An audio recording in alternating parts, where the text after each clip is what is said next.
السلام عليكم ورحمة الله وبركاته. أهلا بكم ومرحبا في فيديو جديد من قناة تحليلاتكم. في إعلان لأحمد حلمي كان بيسأل فيه المشاهدين يقول لهم إحنا جاهزين، أنتوا جاهزين؟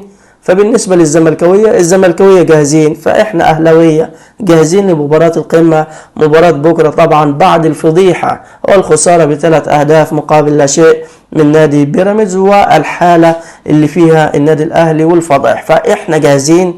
أنا عن نفسي مش جاهز، أنا أهلاوي مش جاهز لمباراة نادي الزمالك بكرة. مش عايزين، أنا ما عنديش مشكلة يا باشا أخسر الدوري عادي، ولكن أخسر الدوري بأداء مشرف، بروح للنادي الأهلي، بعزيمة للنادي الأهلي، بشخصية للنادي الأهلي.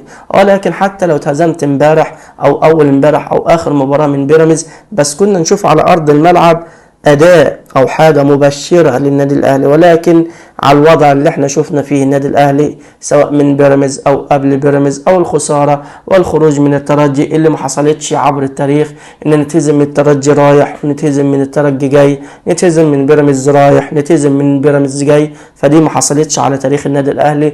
فهل احنا جاهزين لمباراة القمة بكرة الأهلي والزمالك؟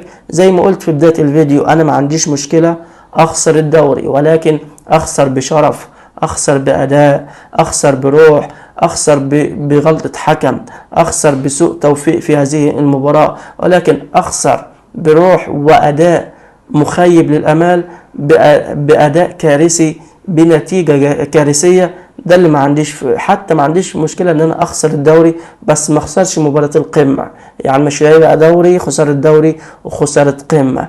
دي يعني احنا شفنا سنين كتير ومواسم كتير النادي الاهلي والزمالك، سواء النادي الاهلي كان متفوق وخد الدوري، يجي الزمالك ممكن يعمل اداء عظمه في مباراه القمه وما يخسرش من النادي الاهلي، فجماهير الزمالك تبقى مرضيه شويه.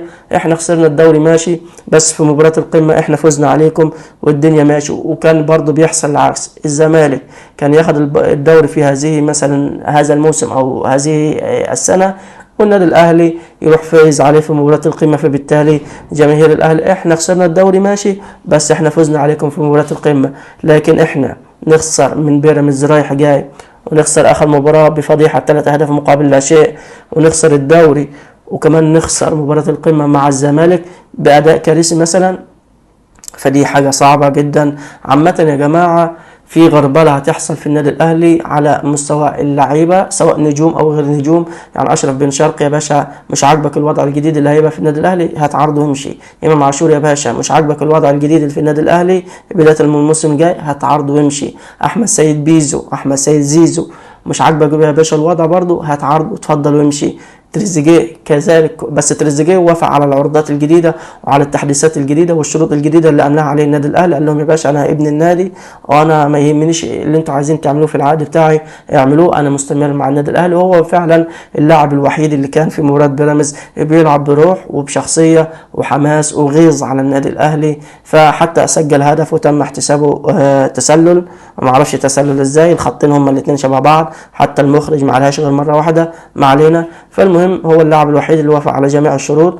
يستروب طبعا كلنا عارفين ان هو قاعد غصب عن النادي الاهلي وغصب عن الاداره وغصب عن عين طبعا الجماهير بسبب الشرط الجزائي. فكل ما يكلمه يا باشا انا ما عنديش مشكله، انا يا باشا احنا عملنا فرص وعملنا حبشتكنات والحلقه والتوفيق ما كانش معانا والكلام ده كله وما ترجمناهاش الفرص، وقرار الاقاله او قرار رحيل عن النادي الاهلي مش انا اللي هاخده، ده قرار يرجع للاداره. يعني انا يا باشا انا قاعد معاكم، عايزين تمشوني انا مش ماشي، انتوا مشوني ماشي، بس ايه ادوني العقد والشرط الجزائي بتاعي اللي هو 6 مليون دولار. فده معنى كلام يستر. المهم ربنا يستر يا جماهير النادي الاهلي من مباراة القمة اللي ساعتها هيبقى لنا كلام تاني بصراحة. في النهاية يا جماعة ما تنسوش الصلاة على النبي صلى الله عليه وسلم. اللهم صل على محمد وآل محمد كما صليت على إبراهيم وآل إبراهيم، وبارك على محمد وآل محمد كما باركت على إبراهيم وآل إبراهيم في العالمين إنك حميد مجيد. كان معكم ناصر من قناة تحليلاتكم، انتظرونا في فيديوهات تانية. دمتم في حفظ الله، السلام عليكم.